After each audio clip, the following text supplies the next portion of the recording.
It's been a while since I've done one of these lives, but I just thought I would because today I was asked an interesting question in an interview by a very young person who was interested to know why me, a 56-year-old guy, would have anything to offer anybody young that is suffering from an anxiety condition. And it's a question that comes up a lot because so many people look at me and presume that they're not like me, but in every way they are.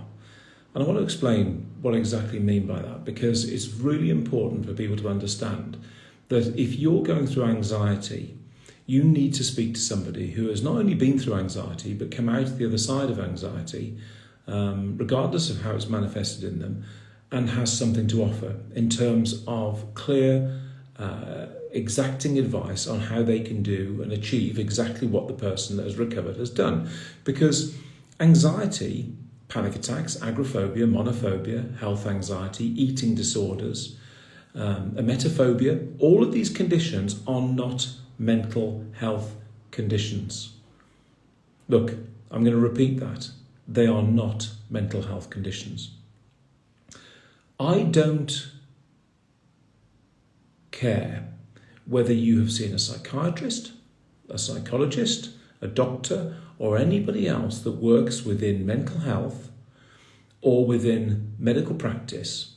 If they have told you that what you're experiencing is due to poor mental health, they're lying to you. Or they're so misguided they don't know that they're lying to you. But ultimately their science is wrong. Anxiety is the disorder of the emotion of fear. Now let me qualify this word disorder so that you really understand what I mean. A disorder is anything away from order. So for example, unfitness is disorder. And the reason that it's disordered is because you no longer have fitness. Fitness is a preset of the human body. You should be born fit. What you do with your body and your mind after you've been born determines what you become. If you ingest too much food, you can put on weight. If you don't exercise enough, you can lose muscle mass. You can lose cardiovascular health. It isn't an illness. It's away from normal. It's disorder, away from order. Does that make sense? Now, anxiety isn't a mental illness. It is actually disordered fear. So when fear, which isn't an emotion, by the way, because emotions are generated in your brain and fear is generated in your endocrine system away from your brain, fear is an alarm signal. It tells you that there's something to be frightened of. It uses your eyes, your ears, your nose, your mouth and your skin, all of your sensory organs, to look for threat and respond to that threat. Okay? Is that making sense so far? I want you to really understand this because it's vital that you are turned away from the misinformation that keeps you within your disorder. So, I'll recap. Anxiety is the disorder of fear. Fear is not an emotion. It's an endocrine response. It works in the exact same way as when you eat, you secrete insulin to bring your blood sugar level down. When you eat, you secrete enzymes in your gut to absorb nutrients and to pass that food through your digestive tract, and you know where that ends up. It is exactly the same process. It is part of the endocrine system. As is immunity, for example. Immunity is your response to a threat in the form of a bacteria or a virus or some other infection that has come into your body, and your body responds by activating immune response in order to deal with that threat in some way. Does this make sense to you? I'm trying to make as much sense as I possibly can because I really want you to understand the difference between fear and emotion. Happiness, sadness, jealousy, all of those emotions are created in the synapses in the brain through chemical and neurological response. Fear is not. Fear is activated. Let me put it this way. So if the entirety of your neurology in your body, all of the nervous system in your body is the same as the wiring in a house, yeah? The only role played by that neurology to activate fear is flicking one of those light switches. Now, another one of those light switches could turn on digestive enzymes. Another one of those light switches could turn on sexual hormones like estrogen or progesterone or testosterone. But the system itself, the neurological system, controls all responses around the body. But in this case, this is not the creation of an emotion. It's the creation of there's a light switch that's switched on that activates adrenal response primarily, which is in your adrenal glands, which is down in your belly, in your lower thoracic cavity. It has nothing to do with emotional response. So when psychology and psychiatry and medicine tell you that you have an emotional disorder, a mental illness, and that you need to correct it with medication that corrects the chemicals in the brain, they are talking absolute nonsense, because there is no chemical imbalance in your brain. There is no chemical imbalance. Your brain and body are doing exactly what they should be doing. They're just doing it inappropriately. Because your body and brain are detecting risk where there is no risk, and that's why it's a disorder.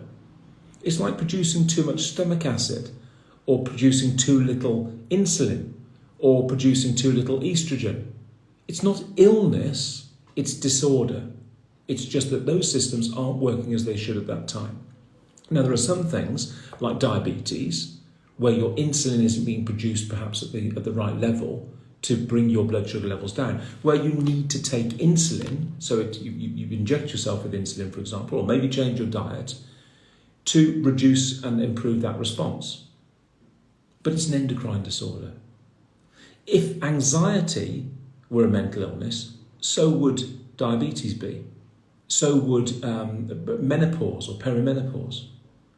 It's just a nonsense, folks. It's just a nonsense. And I don't know where this nonsense comes from. It can only have come from the fact that the theoretical study of the mind, which is called psychology, and psychology is a theoretical study, guys. This is, people presume that psychology is a medicine or a branch of medicine or some kind of clinical practice. It's not. Even clinical psychology uses theory to try and treat conditions that are nothing to do with psychology.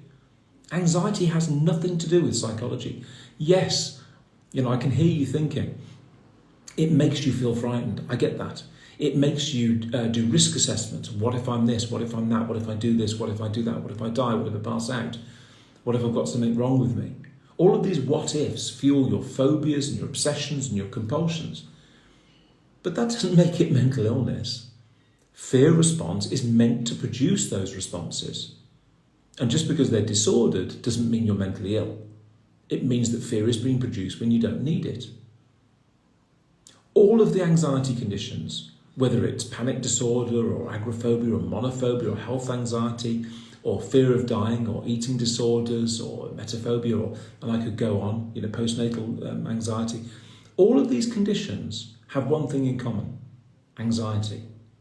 They're all created and fueled by anxiety, and anxiety is disordered fear, therefore they are fear disorders. You cannot get rid of or treat these conditions with medication. You can only mask the symptoms, but it's not corrective because there is no chemical imbalance to correct. And anxiety and depression have literally no relationship. Yeah, but Charles, I feel really depressed, I feel really down. Of course you do, because you're frustrated, because nothing you've ever been given to work will work. Why won't it work? Because it was never meant to work. Medication can't make you less anxious. Hypnosis can't make you less anxious. EMDR, eye movement desensitization, can't make you less anxious. Tapping can't make you less anxious. Meditation can't make you less anxious. None of these drugs can make you less anxious because it's fear disorder. And none of these drugs, none of these techniques address fear. They superficially block fear signals, maybe. Things like beta blockers can slow your heart down. It's not getting rid of your anxiety. It's not even addressing the anxiety. It's just slowing your heart down. It's just not even vaguely science. The science of anxiety conditions, and whether that's an eating disorder or a emetophobia or health anxiety, is irrelevant. The science of that anxiety condition lies not in your brain. It lies in your body, in your endocrine system, and it lies in a disorder that has been created in you because you have the predisposition to suffer. There are a lot of people that can't suffer. There are increasing numbers of people now in the world that can suffer, and it's becoming a genetic problem now because of lockdowns and all of the conditioning that people went through during those ridiculous years that caused so much activation of fear response. But the point is, it doesn't change the nature of the science of the condition. So if you've got an anxiety condition and it manifests in any way at all, you're not mentally ill. It can't be corrected by any of those things that you've changed, that you've tried, because that's not the science of the disorder. It's like putting a plaster on a headache. It ain't going to work. Because the plaster would be fantastic on a wound to stop it bleeding and stop it getting infected, but it isn't going to stop a headache. That's how far removed those treatments are from having a targeted approach on anxiety conditions. And the reason, people say all the time, Charlie, you've spent 26, 27 years now helping people with anxiety. Have you ever seen this fail? No. It's like eating to cure hunger. It can't fail. But people still prefer to go to their psychologist or to download some ebook they found that says that it's all about the amygdala and deactivating the amygdala, or it's all about relaxation, or it's all about cognitive therapy, or changing your thoughts to change your... It cannot work. And I challenge anybody to challenge what I'm saying. I at my retreats and at our workshops, I've had doctors, psychologists, neurologists, cardiologists, endocrinologists come as clients. And they sit there open-mouthed and go, oh my God, I knew this from medical school. Why was I told to forget it? And if you're a psychiatrist, you've trained as a doctor, and then you go to train as a psychiatrist. You're not there to learn about the mind. You're learning how to control the mind using drugs. That's what psychiatry is. It doesn't look for the solution. It looks for the treatment, and it gives you the treatment. All of this is designed to keep you in a perpetual cycle of anxiety, where you feel just enough relief during your sessions or through your tablets that you think it's working, but not enough to create recovery. Because if you recovered, then you'd stop buying the tablets. Okay, you're not paying for the tablets yourself, you pay for your prescriptions. But the point is, there's a whole industry made on the suffering of people with anxiety. Why? Because they don't want people to know the truth. It's that simple. They don't want you to know the truth, because if you know the truth, you know the solution. And if you know the solution, you stop being a customer. It really is that simple. Our team consists of psychologists, psychotherapists, nurses, people who've worked in healthcare education. They're people who have turned away from all of that to come to us and work with us. You can look on the website and see them. They're incredible. And I've never known a single person be able to contest what we're saying sensibly. We get a lot of people slagging us off. We get a lot of people saying, oh, that Charles Linden, he's not, he has no qualifications, relevant qualifications. Okay. So my 22 years of suffering and 27 years of research and helping tens of thousands of people to recover, irrelevant. But, a day in a lecture theatre in medical school makes them qualified. I'm not even a day. I spoke to a doctor this week. They remember having half a day, 2.5 hours of information during their degree about anxiety conditions. What does that tell you? And the point is, these people are people that come to me for recovery. They refer people, but they also come to me because they suffer. During lockdown, I think we probably helped something like 400 to 600 doctors and nurses directly. I gave 20,000 memberships to nurses during lockdown because they were absolutely beside themselves. And they were saying, we just can't believe this. Why isn't this available? Why aren't we able to give this to our patients? Why isn't the NHS using it? And the answer is very, very simple. Because it works too well. It's that simple. So when you look for criticism of what we do, yeah, you'll find a handful of really twisted people who really hate us, mostly because we're their competitors, but also because, we haven't given them the free place they've demanded at the retreat, or we haven't bowed to their wishes with regard to just handing out freebies. We had one guy that came to us and we really helped him for months and months and months, far beyond any money he ever paid for the treatment. And what did he do at the end? He said, look, if you don't treat my cousin free of charge, we're going to park all our cars on your driveway at work so that you can't leave the offices until you help him free of charge, because we're not paying. That's the kind of stuff that we get. And you've got to imagine, we've helped around 510,000 people so far. And we've only have a small handful of people that are just so vicious and vile because they work within psychology and psychiatry. Other than that, we have tens of thousands of testimonials from clients saying, you've changed, you've saved my life. For me, every day I get up, my wife and my team, they are so loyal to what we do. You could phone and speak to Rachel, or you could speak to Ben, or you could speak to Jackie, or Julia, or Beth, or any member of the team. I'm just trying to think of them all. And they give you the same information. Just because I front this little bold, old me, I think people come to the point where they say, well, what can it be if he's not a psychiatrist? What can he be if he's not a psychologist? I'm a psychologist in the truest sense of the word. Because, well, first of all, psychology isn't a protected term.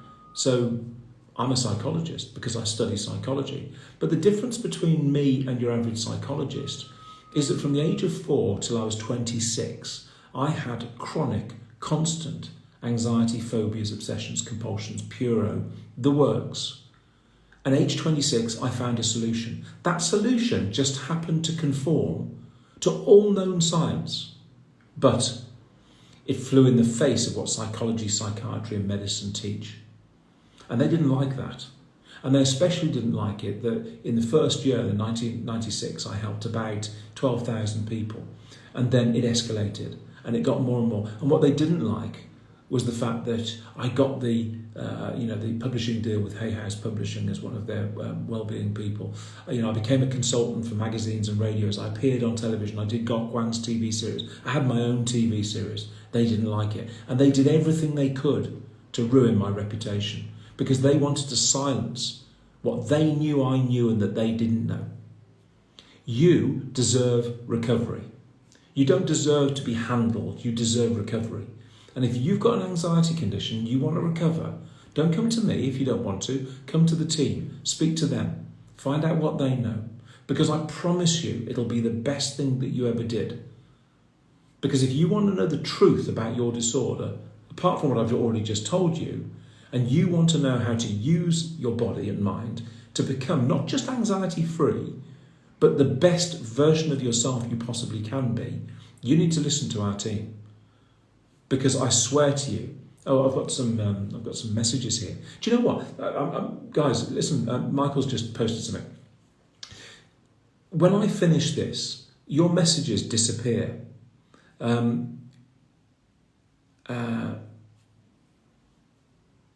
There's some beautiful comments here. I don't know how to save the comments when I save this.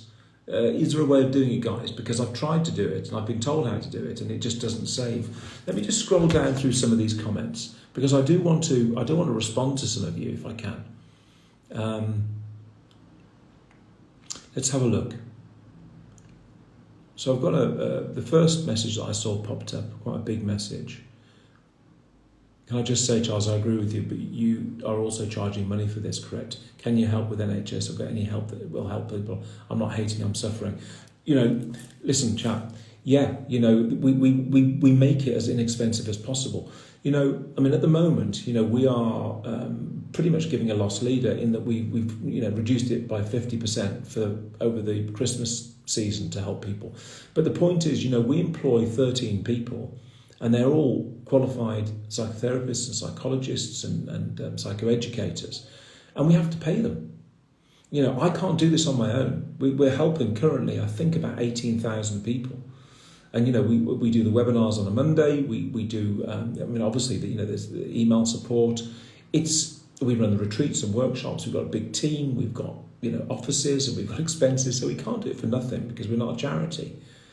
And I get that people say, well, you're charging for this, but think of it this way. Counsellors and psychotherapists will charge, let's say, between £40 and £80 an hour, sometimes up to £150 an hour, for their services for anxiety. That stuff ain't going to work. What they're using is classic CBT kind of therapies, cognitive therapy-based techniques. They can't work, but they still charge the money. And some people have been paying for years. We had one person that paid £35,000.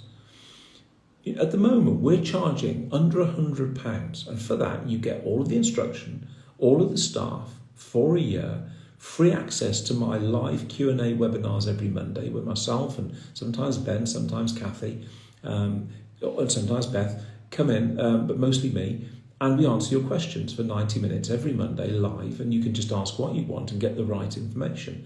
On top of that, you get hundreds of resources. We cannot run this organisation for free. People assume that the NHS is free. It's not free. Taxpayers are paying for it. The average anxiety sufferer is funded by the NHS to the tune of £100,000. £100,000. You might only receive £10,000 worth of time, but the NHS charges £100,000 for it. It's a very profitable marketing machine. So, your psychotherapist, if you go and see them through the NHS, they're getting paid £80, £90, £100 an hour through the NHS to help you. So why do we charge? Because if we didn't, we'd have to close up shop and not help people. And we've helped tens of thousands, 510,000 people, I think it's just hit. Sorry, got to get rid of a message. So that's the answer to that. We can't not charge. We have to charge because we're a very professional organisation. I might not have a degree in psychology or psychiatry or anything related to that, but I have 26 years experience, and not only that, but I am the top of an organisation that employs the most incredibly educated and qualified people in the field that use a therapy that works, that produces results, and we have a corporate program too. So that's why we have to charge. No one and nothing in this planet can heal your anxiety disorders as Charles's methods do. Charles, you saved my life too. That's so lovely for you to say. Thank you so much. The Linden method saved me. Oh, thank you. Greetings from Albania. Greetings to you from Albania. Thank you for joining. You helped me a long time ago and it really helps. Thank you. Why do you keep it such a secret? We don't. We try and get it out there. This is from Alex. We try to get it out there as quickly and as efficiently as we can. The problem is that we're always suppressed by psychology, no matter what we try. They attack us, they threaten us. I swear you would not believe the lengths that they'll go to. There are professors and doctors of psychology who've threatened me and threatened my life and threatened my children. Genuinely. And the police report after police report, and they get their henchmen to come after me and say the most awful things about me that just aren't true. None of it provable. They're nasty, vile people. They know who they are. They're probably listening to me right now. And if you are, hiya, how you doing? Come and say it to my face. Let me just keep going down here. Really appreciate your reply. I'm on medication. It's not solved my problems. I've had no support, but only medication, which has made it worse. Look, I know. I was addicted to benzodiazepines at a high level.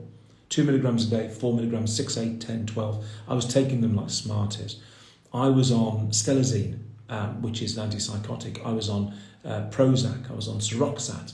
I was on beta blockers. I was, you name it, I've taken it. I get it. But none of those things have been synthesized to treat anxiety. They're blockers, they're sedatives. You can't sedate your way out of anxiety. Fear, which is anxiety, obviously. Anxiety is disordered fear. So, the core of this is the fear response. What is the opposite to fear? Is it sleep? Is it relaxation? No. The opposite to fear is not having fear. But people will tell you that you can relax your way, meditate your way out of this condition. You can't. Fear is switched on in you because your body and brain think that there's something to be frightened of. That's why it's on.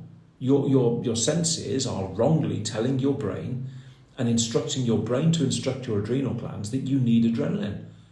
That's disorder. That's got nothing to do with trauma or mental illness or chemical imbalance. So it can't be corrected through drugs. It can't be corrected through talking about it. Think about this, right? Anything in life that you do, that you learn, how do you learn it?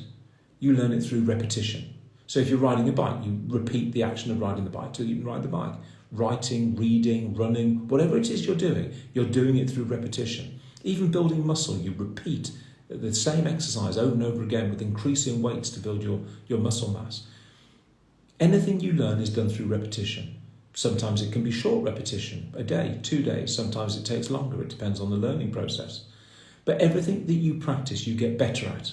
Does that make sense, Michael? So when you have an anxiety condition, it's fear disorder, and your brain, the only way your brain is going to get rid of it is to forget to be anxious. It needs to be told that there's nothing to be frightened of. Now, if you go and talk about your fears all the time, what are you doing? You're practicing being fearful. You're practicing the anxiety. You're forcing the anxiety to have conscious attention. You're making it credible fear when it isn't. So OCD, panic disorder, agoraphobia, they are all perpetuated by talking about it, thinking about it, focusing on it, in a brain that is trying to forget it.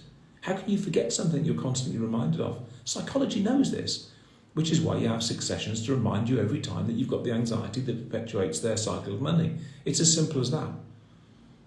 You need to understand the science of anxiety and get rid of the fear response. There's no solution other than that very, very simple human process that produces the fear response. I hope that makes sense.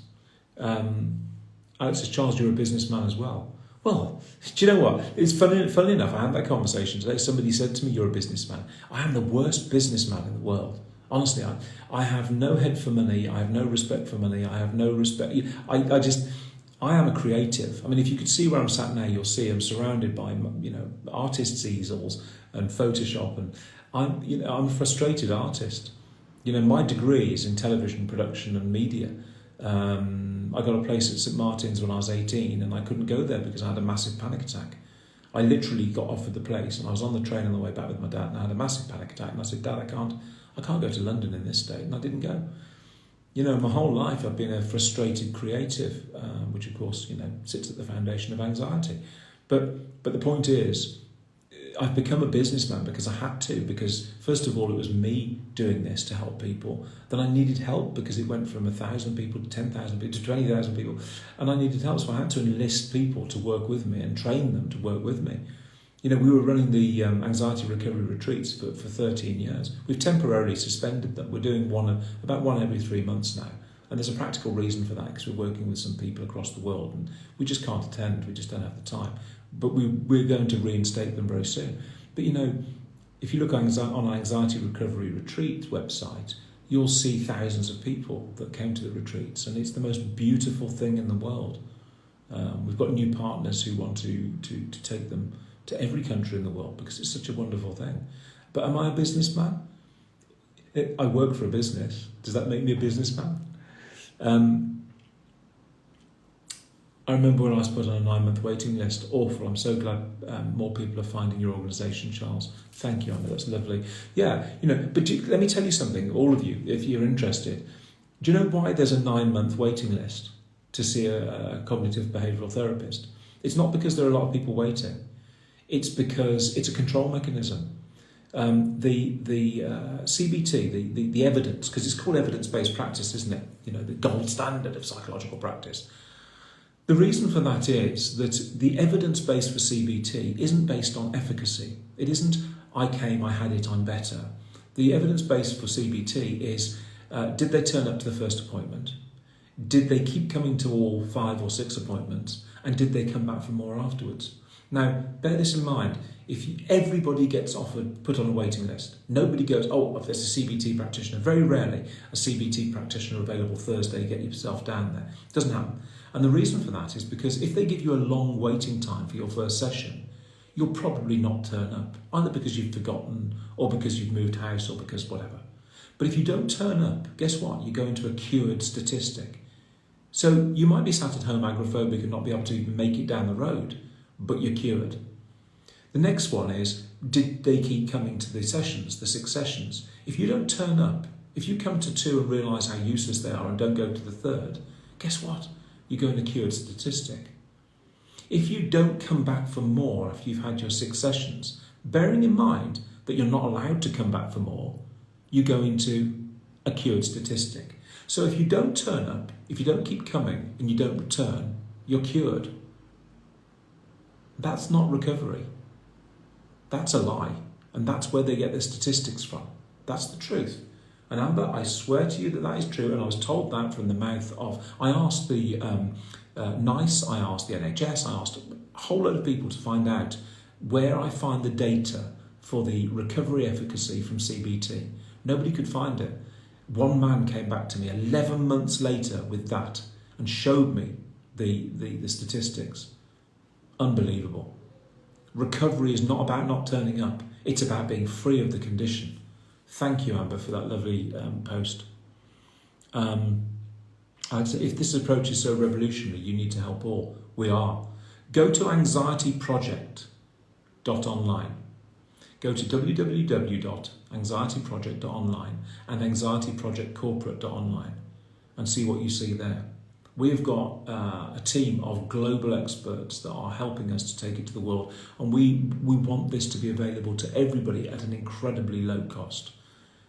Because if your government won't pay for it, then we need to make it as affordable as possible to absolutely everybody. The resource is massive, Alex. If you looked inside the community and the recovery programs, you'll see exactly what you get. It's incredible. The people involved and the support staff are unbelievable. It's the lowest cost mental health, professional mental health support in the world. And I'm confident to say that. Everybody should have access to this because it is the solution. Everybody. Hi Charles, I'm suffering severe anxiety. Can it cause dizziness and headaches, bloating? Yes. Bloating, digestive tract. Let me just check my battery, guys, because I'm a bit worried that my battery's going to die. Yes, bloating, digestive tract, long, very sophisticated series of organs in the body, massively affected by anxiety. Why? Because they're massively resource hungry. Fluids are drawn away from the digestive tract to use in the blood to transit glucose and oxygen when you're in fight or flight. So it's going to get drier, it's going to become more acidic, you're going to get bloating, diarrhea, your bowel is going to try and empty to make you lighter so you can run faster. There's a whole load of gastrointestinal response due to the activation of fear that is perfectly normal. Oh, you've got IBS. No, you haven't got IBS. You've got fear-related digestive disruption. Simple. Dizziness, yes. In hypervigilance, which is the state that you're in when you've got anxiety, all of your senses are going to be hypersensitized. And the vestibular system that controls your balance is definitely going to be. Everybody with anxiety experiences dizziness at some point. With me, sometimes I have 3 months where I can hardly walk straight. I get it, honestly. Headaches, yes, tension. Your brain can't feel pain. Not a lot of people know that. It hasn't got nerve endings. So your brain itself, the body of the brain, cannot feel pain. So this isn't brain ache, this is headache. This is external from the brain. This is in the membranes, usually above the cranium.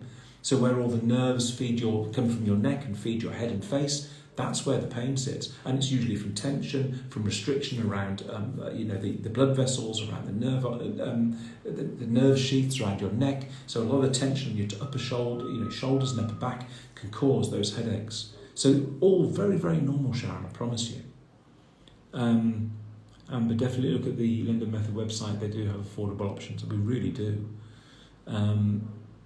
I wish everybody who suffers to be a member of the Linden Method. It's the best gift and investment for yourself, family and society.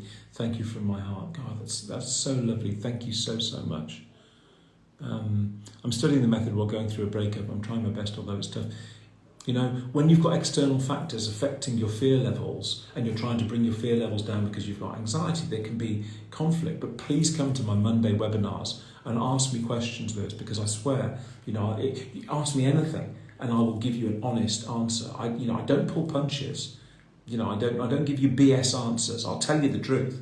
Even if it's an uncomfortable truth, I'll tell you the truth. You can ask me anything, I promise you. Would you recommend still doing the method whilst going through a tough breakup, Charles? Yes, I would. But come next Monday, talk to me, tell me what the tough things are, and I will give you practical ways to address those, I promise you.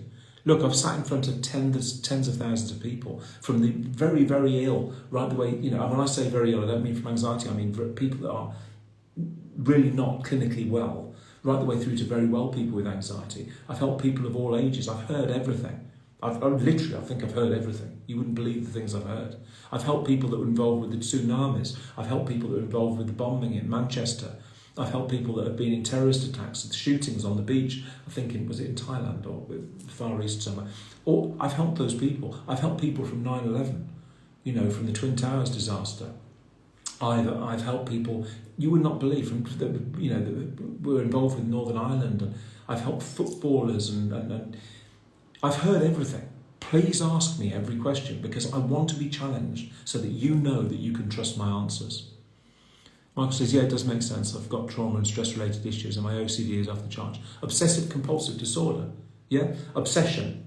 I'm just doing something for you here, Michael. Obsession, being away from home. Compulsion, stay at home. And it's disorder. Suddenly agoraphobia becomes OCD. Obsession, food, compulsion, not eating it. Suddenly eating disorder becomes OCD. Obsession, vomiting, compulsion, stay away from sickly people. Suddenly emetophobia becomes OCD. Do you see where I'm going with this? All anxiety conditions are OCD. And yet psychology and psychiatry have moved OCD into a different segment of mental health, into mental health, into psychosis and mental health, because they don't understand the condition. All anxiety conditions, panic disorder, agoraphobia, monophobia, emetophobia, all of them are OCD, because they're all obsessive and compulsive and disordered. Promise you. You've taken diazepam, okay, so it's a muscle relaxant, so why would you be taking it? I'm only saying this, Prozac, it's an antidepressant, so why are you taking it? You haven't got depression. It can only adjust serotonin levels, so what's that about? Sleeping pills, well, they put you to sleep so you don't feel anxious, but you're asleep. You need to be anxiety-free. You need to understand the science of anxiety and get rid of the core anxiety, because then all of the things you're experiencing will go, Michael, will go, I promise you. Look at me. Do I look anxious? It takes quite a lot to make me fearful, really. And I was a quivering wreck of a human, 19 stone, addicted to all these drugs. It was horrific, but I promise you, look, I'm passionate about this, and you might look at me and go, yeah, but he's just trying to sell me the method. No, I'm not just trying to sell you the method. I'm trying to get you to a point where you understand that what we give you will change your life, because you've heard people saying we change lives. My life is full. I've got kids. I've got everything I ever wanted. And yet a psychiatrist, 2 weeks before I recovered, told me, I'll tell you what they told me. They told me I would never lead a normal life, that I'd always be dependent on my parents or somebody else, that I'd have to have, sheltered living, where I'm cared for, that I'd always be medicated. And his advice at the end of that session, I swear to you, was this. On the way home, ask your dad, because he knew my dad was there. I don't know how my dad didn't come in and punch him. Ask your dad to pull over outside a newsagent so you can go in and buy some dirty magazines, then go home and masturbate yourself happy. I swear to you, that's what this man said to me. And I went out and told my dad, I was having a panic attack in the hospital. And my dad was like, he said what to you? The dirty. It was weird. But that is the best advice a psychiatrist can give you. Take this medication and buy some magazines. The bloke was tapped, clearly. I'll be in touch. Very interested to get real help. Thank you again for your response. Michael, it's what I love doing. Charles, would you recommend sticking to the method whilst going through a tough breakup? Lewis, yes. Like I said to you, come to my Monday webinar. Put your points across about where you're struggling, what the life circumstances are. And I can tell that, a breakup's a horrible thing. But there are ways that you can navigate this, but I need more time to delve into what you're actually experiencing and give you, the advice you need. You're welcome, Michael. Just wanted to say hi. Hi, Jodie. So true. They should understand anxiety as it was a physical illness, injury, but the knowledge just isn't there in the medical therapy industry. It's not, other than you. Oh, thank you, Amber. You're all so lovely. You're all so lovely. Anxious people are. They're preset to be lovely people. We're very emotionally intelligent people who are predisposed to anxiety. It's a prerequisite of being an anxiety sufferer. My mate tried everything and nothing helped. No, you know what? That's something I hear too often, and I'm sorry to hear that. The thing is this. Nobody has ever, people can test me all the time, but nobody has ever taken me on to have a live debate. The only live debate that they've ever offered me was me against 7 people at the Royal College of Physicians about 15 years ago. And I sat there with my buddy. She was a lovely lady, very, very highly qualified. And these guys attacked me with questions about, mostly about the psychophysiology of anxiety. And I tackled it. I answered every question. And I turned around to them and cheekily I said, just a question for you guys. What is a panic attack? Oh, well, it's when your heart races and you sweat and you feel trembly and you sorry, just wait a minute. I didn't ask for a symptom list. These are medical people, by the way. These are psychiatrists. I said, I'll ask again, what is a panic attack? Well, we've just said, Charles, it's when your heart races and you feel out of breath and you feel, okay, let me put this a different way. You know what a heart attack is, yeah? Yeah. And you know what an asthma attack is, yeah? Yeah. So what's a panic attack? Hadn't got a clue. So I went away for a coffee, we had a bit of a break, and my colleague was with me, and she's amazing, beautiful, lovely lady. She was having a bit of a giggle about it, and she said, oh, you really put the cat amongst the pigeons, Charles. I said, well, I've not yet found a psychologist or psychiatrist that can tell me what a panic attack is. I don't want a symptom list. What's an asthma attack? Shortness of breath. No, it's not. There is a physiological thing going on and an endocrinological thing that's going on in your lungs, in your immune system, that is causing you to wheeze and feel short of breath. That's what it is. So what's a panic attack? Nobody could answer me. So I said, well, you've grilled me and I've covered off everything you've grilled me about. So when your many clients and patients have been to you over the many years you've been in practice and they've said, I'm having panic attacks, why? What are they? Ultimately, what you're telling me is you haven't been able to tell them that. Well, we tell them that it's short. I said, it's not good enough. It's like saying, what's this bug I've got? Oh, well, it's a runny nose and a cough. Well, that's bloody useful, isn't it? Is it an allergy? I don't know. Is it a virus? I don't know. Is it bacterial? I don't know. What kind of doctor would that be? A panic attack has a purpose. It's not panic. It's not a sense of blind panic. It's nothing to do with panic, like I'm out of control. And it's not an attack because you're not being attacked. A panic attack is a natural, normal, evolutionary response. It's been created by human evolution to deal with too much adrenaline.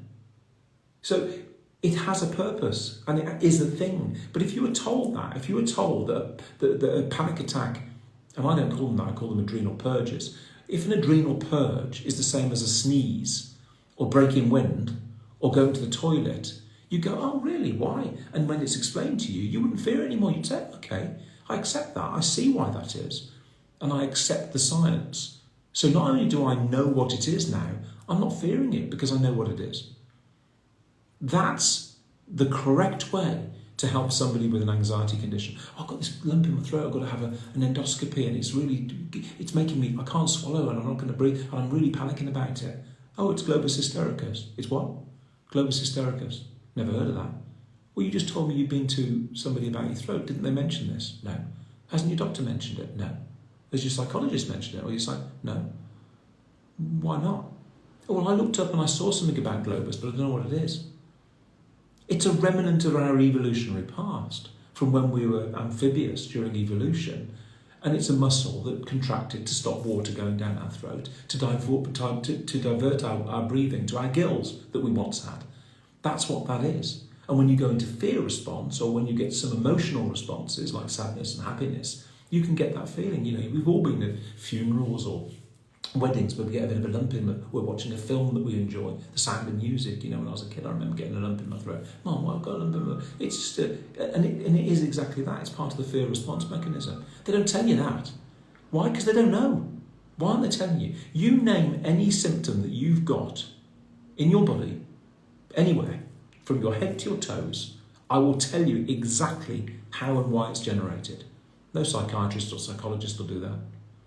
And they won't tell you how it's related to your anxiety.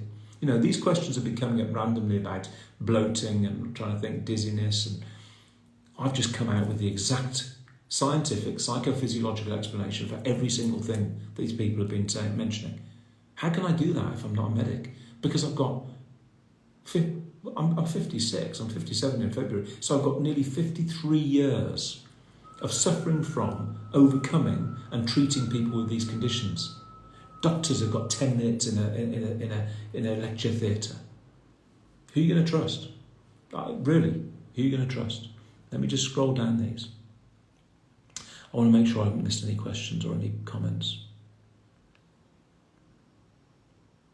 Is the Linden approach rigorously tested, and is your evidence backed? Yeah, Alex, this is a strange thing. What we offer is psychoeducational. Because anxiety disorders, I'm going to call them that for now because that's how they're classed by NICE, because these conditions aren't medical by nature, which I've just explained, because they're not psychiatric by nature, they're the same as unfitness. Would you go to a doctor or psychiatrist to become fit? No, of course you wouldn't. You go to a personal trainer or a gym. You know how to get fit.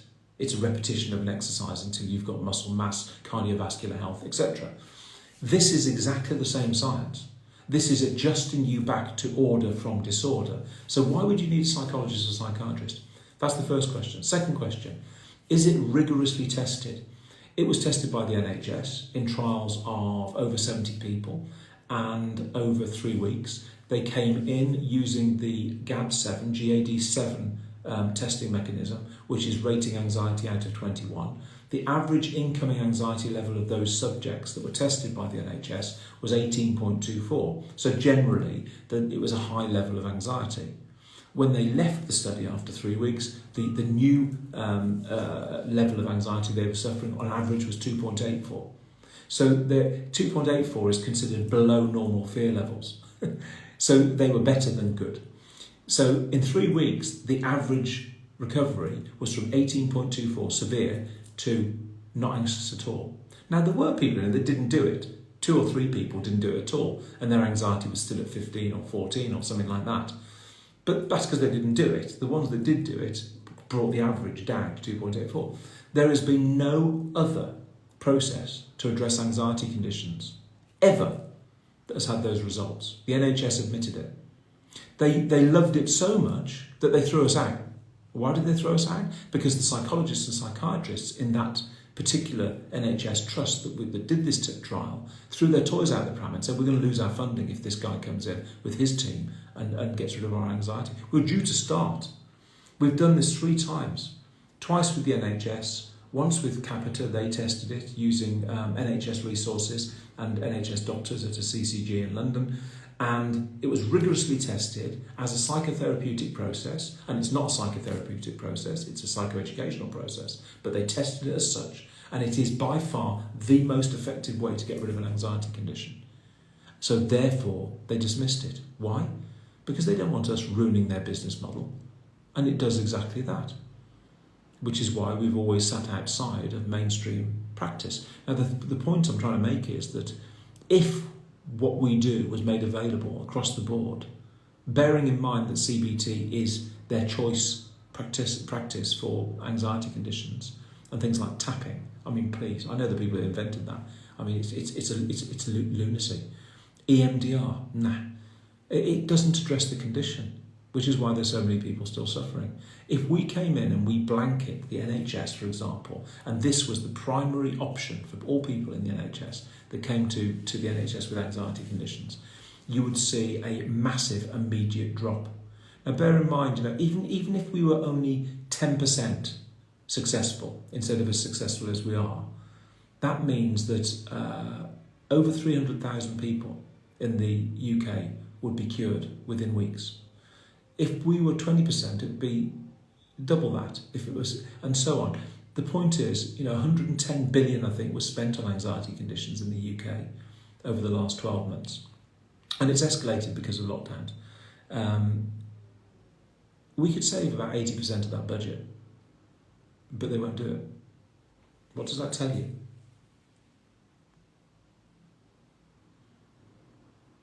Just crawling down again. My ears are buzzing for the last year after my breakdown. I can't understand. It's the hypervigilance, Michael. That's tinnitus. That's hypervigilance. What happens is all of the senses become hypervigilant during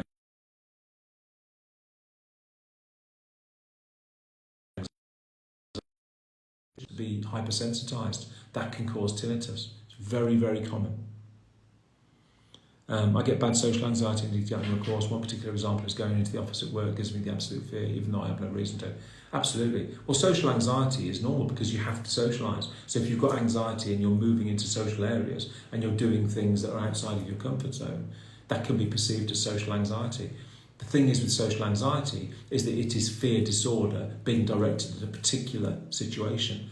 Most people with anxiety will get some social anxiety, or at least elements of it. Not being able to stand up and talk in front of a group of people, or not being able to go out to a pub and socialise without fear, not being able to go to a cinema.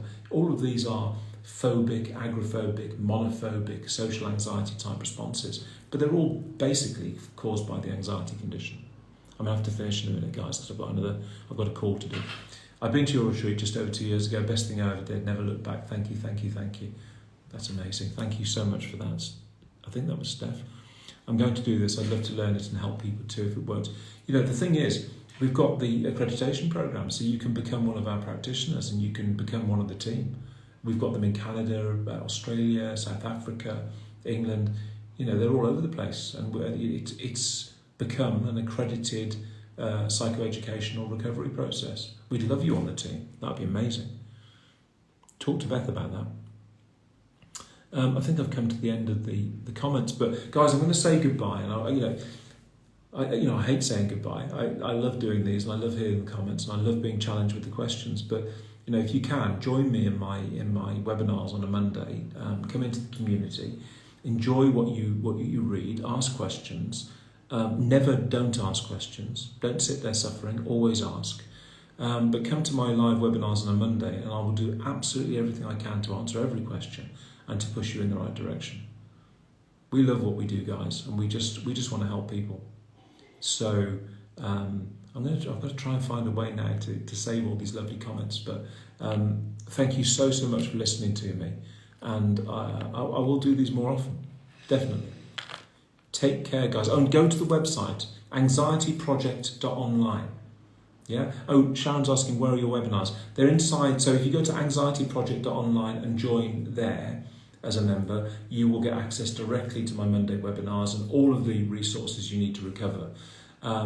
If you go to the lindenmethod.direct, you join a different version of the program, and you can still get access to the webinars. But our new global organisation is called anxietyproject.online.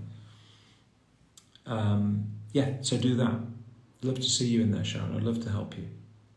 Anyway, guys, lots of love to you all. Thank you for listening to me. I know I've gone on and on a little bit, but I'll try and do more of these. So, but do please come to the webinars if you can. You're welcome, Sharon. Take care. Lots of love to you all. I'm going to try and somehow save this now because I don't want it to disappear. But thank you, guys. Take care.